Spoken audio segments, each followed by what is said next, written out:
欢迎观看老爸的时光。今天做一个简单的香蕉松饼蛋糕，用平底锅一烙就行了。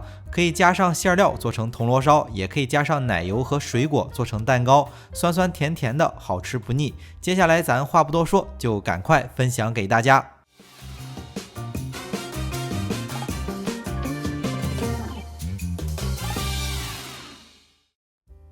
首先准备3个稍微大一点的香蕉，切碎放在一个碗中。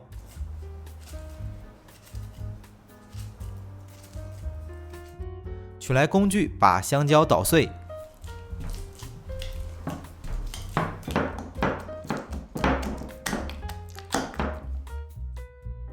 接下来再依次加入30克的白砂糖、1克的盐、250克的牛奶，然后用料理棒混合均匀。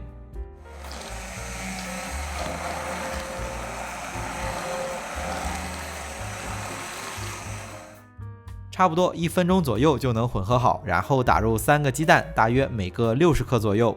接着把鸡蛋和材料再混合均匀。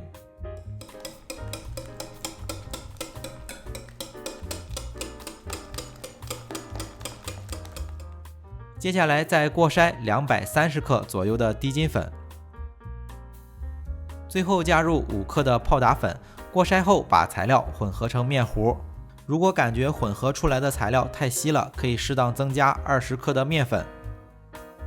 做松饼都会有现成的松饼预拌粉，但预拌粉添加剂含量比较多，所以今天的面粉是自己配的。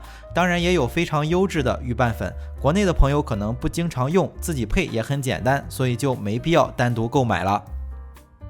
材料混合好之后，用筛子再过筛一遍，当然也可以不用。最后再放置个10来分钟吧，材料就准备好了。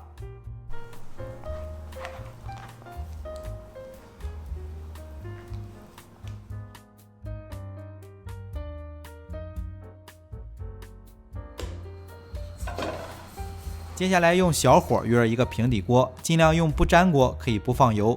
如果需要放油，也是稍微刷一点就行。油放多了，烙出来的松饼上色并不好。烙之前再简单的搅拌一下材料，一次放1勺就行。这种松饼想要吃软的，就得多放泡打粉。按照今天的配比，正常的用量需要15到20克泡打粉。虽然现在泡打粉做的都挺好，但是很多朋友做出来肯定都是给孩子吃，还是能少放就少放点。用小火把松饼烙至底层上色，表面有小气泡，然后翻过来烙另一面，看颜色就很容易判断熟没熟。烙好的松饼放凉，在超市买一些现成的馅料，夹在中间就是铜锣烧。至于做蛋糕也很简单，打发少许的奶油加在中间，250克的奶油就够了，再加入20克的白糖，如果想吃更甜的，可以增加到40克。